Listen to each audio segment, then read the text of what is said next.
తిరిగి BCN news కి స్వాగతం. బీజేపీ సీనియర్ నాయకులు చోడరాజు సత్యకృష్ణంరాజు సంతాప సభ హైదరాబాద్ మాదాపూర్ హైటెక్ సిటీ ఇస్టా ప్లేస్ లో జరిగింది.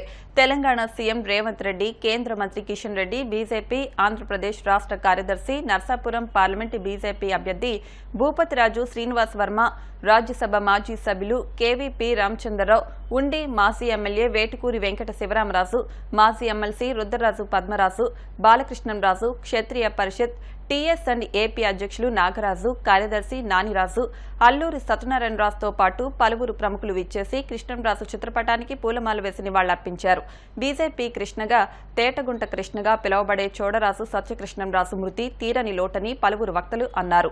కుటుంబ సభ్యులకు ప్రగాఢ సానుభూతిని తెలియజేశారు. ఈ కార్యక్రమంలో రాజకీయ ప్రముఖులు, బంధుమిత్రులు పెద్ద సంఖ్యలో పాల్గొన్నారు.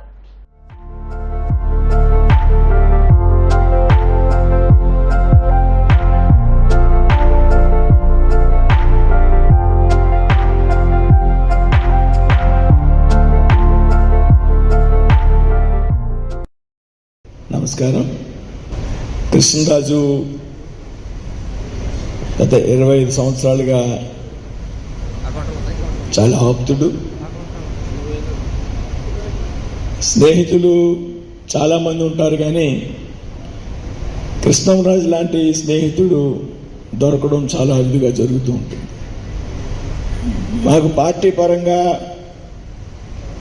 ప్రారంభమైనటువంటి మా స్నేహం సొంత అన్నదమ్ముళ్ళ బావ అంటే బావాన్ని పిలుచుకునే వాళ్ళం అందరూ కూడా. నేను జిల్లాకి పరిమితమై పనిచేసేవాడిని వెస్ట్ గోదావరిలో. కృష్ణరాజు ఆ తర్వాత కాలంలో హైదరాబాద్ ఉండి నాయకులతో సత్సంబంధాలు కలిగి ఉంటూ, అంటే ఇర్రెస్పెక్ట్ ఆఫ్ క్యాస్ట్ అండ్ ఇర్రెస్పెక్ట్ ఆఫ్ పార్టీతో కూడా సంబంధం లేకుండా మంచి స్నేహ బంధాలు కలిగి హైదరాబాద్లో కానీ ఢిల్లీలో కానీ ఎవరికి ఏమొచ్చినా మన కృష్ణరాజు ఉన్నాడురా అనేటువంటి ఒక ధైర్యాన్ని కలిగించినటువంటి వ్యక్తి కృష్ణరాజు.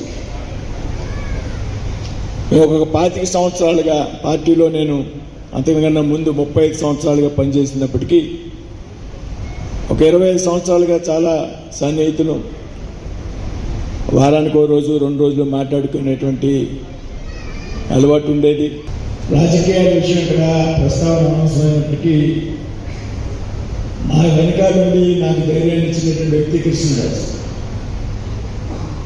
నేను ఎక్కడో చోట నుండి శాసనసభకు పోటీ చేయాలనేటువంటి ఆలోచనలో ఉండేవాడు. కారణం ఏంటంటే పార్లమెంట్కి అయితే ఆర్థికంగా మనం తట్టుకోలేమనేటువంటి ఒక ఆలోచన, మనం సరిపోవనేటువంటి ఆలోచన ఉన్నప్పుడు నన్ను నిత్యం వెంటాడుతూ ఉండేవాడు. నీకు అన్ని ఎలిజిబిలిటీస్ ఉన్నాయి, నువ్వు కష్టపడి పార్టీ కోసం పనిచేసావు, నీకు అడిగేటటువంటి అర్హత ఉంది, కానీ నువ్వు శాసనసభకు మాత్రం నువ్వు ప్రయత్నం చేయకు, నువ్వు పార్లమెంట్కి పోటీ చేయాలి, నీ వెనకాల ఆర్థికంగా నేను ఉంటాను, ఆర్థిక ఫైనాన్స్ మ్యాటర్ నాకు వదిలే, కానీ నువ్వు పార్లమెంట్ అడిగిన ఒక మనోధైర్యాన్ని ఇచ్చినటువంటి వ్యక్తికి ఇస్తుంది. కానీ దురదృష్టం, విషయం తెలిసాక కూడా 4-5 సార్లు మాట్లాడుకోవడం, నాకు అతను జాతకం నక్షత్రం పంపించాడు వాట్సాప్లో. నేను అడిగితే కొన్ని చోట్ల ఆరోగ్యం బాగుపడడం కోసం ఏ కార్యక్రమాలు చేయించాను ఇప్పటికీ నా వాట్సాప్లో ఇవాళ మార్నింగ్ ఫ్లైట్కి నేను చూసుకున్నాను. బాబా నాకేం కాదు అని నాకు ధైర్యం చెప్పినటువంటి వ్యక్తి. నాకు పార్లమెంట్ సీట్ ఎలా అయ్యాక మొట్టమొదటిగా అతనే నాకు కాల్ చేసి నన్ను అభినందించాడు. అయితే తర్వాత కాలంలో నేను నామినేషన్ టైంకి అతను మన మధ్య లేకపోవడం అనేది చాలా బాధ కలిగించింది. ఏదైనా కానీ ఇటువంటి మిత్రుల్ని కోల్పోవడం మనందరికీ కూడా బాధాకరం, విచారకరం. మరి భగవంతుడు కృష్ణరాజు ఆత్మ శాంతి కలగజేయాలి, వారి కుటుంబ సభ్యులకు మనోధైర్యాన్ని కలగజేయాలని కోరుకుంటూ సెలవు తీసుకున్నాను. నాకు కృష్ణను పరిచయం చేసిన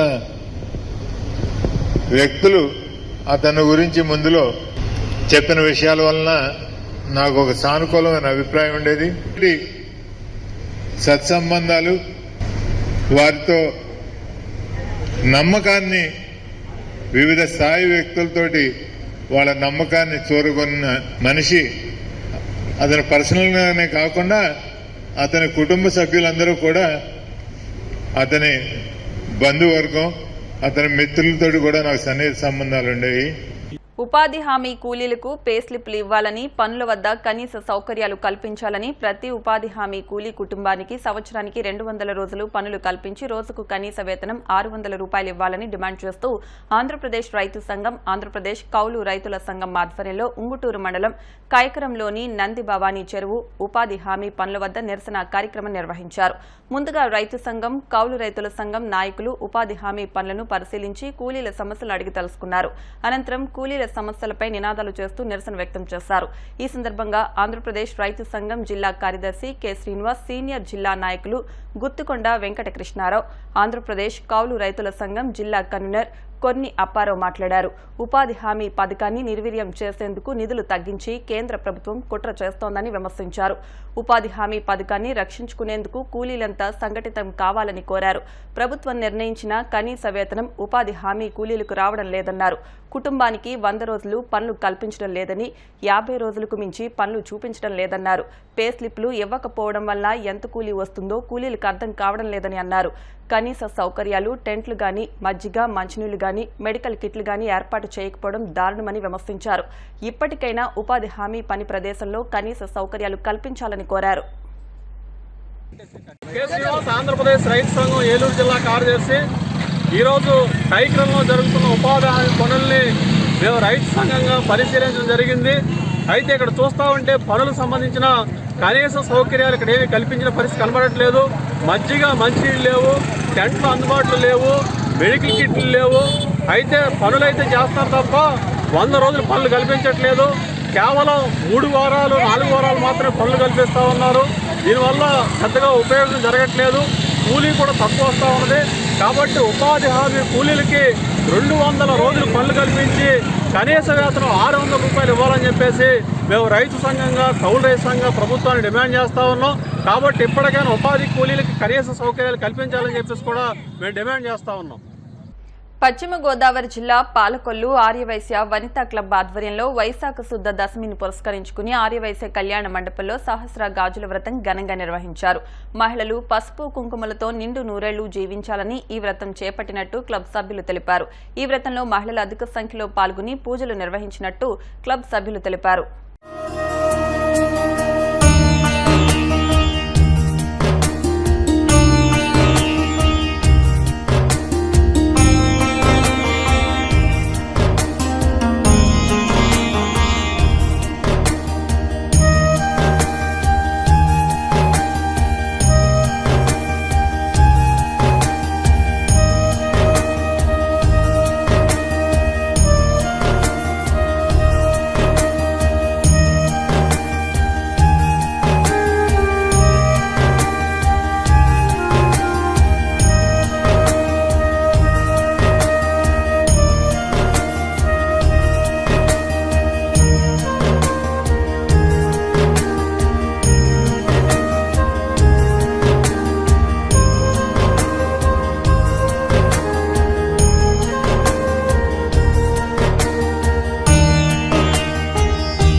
ఈ కార్యక్రమంలో భాగంగా 25 మంది పాల్గొన్నారు.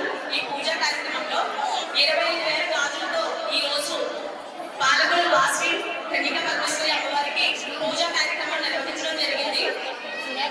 ఈ పూజా కార్యక్రమం తలపెట్టింది కూడా స్త్రీ సౌభాగ్యానికి 5వ తరం గాజండి. అలాంటి గాజులతో అమ్మవారిని పూజ చేయాలని ఈ రోజు సంకల్పం జరిగింది. నేను చేసుకున్నాను. ఆ సంకల్పంలో భాగంగా 25 మంది ముందుకు వచ్చి పాల్గొన్నారు. ఆ అమ్మవారి కరుణా కటాక్షాలు, అమ్మవారు ఎంతో ప్రసిద్ధి చెందిన అమ్మవారండి. మనం ఏమిటంటే మనకున్న టైంలో పడి అమ్మవారి దర్శనం తప్ప ఏం చేసుకోవట్లేదు. అమ్మవారి జయంతి రోజున ఇంతమంది వచ్చి అమ్మవారి కరుణా కటాక్షాలు పొందాలనే ఉద్దేశంతో ఈ కార్యక్రమం చేపట్టడం జరిగింది. ఇది చాలా దిగ్విజయంగా పూర్తి చేసుకున్నాము. ఈ కార్యక్రమంలో బంగారు ఉషారాణి గారు పాల్గొనడం జరిగింది. అలాగే ఆదివాసీ సంఘం వారు కూడా ఈ కార్యక్రమానికి మాకు తోడ్పాటు అందించారు. ఈసారి వాసవి మంత్రుల వారి ఆధ్వర్యంలో చాలా బాగా జరిగిందండి. సహస్రగాజుల పూజ చాలా బాగా జరిగింది. అధిక సంఖ్యలో మహిళలందరూ కూడా పాల్గొనడం జరిగింది.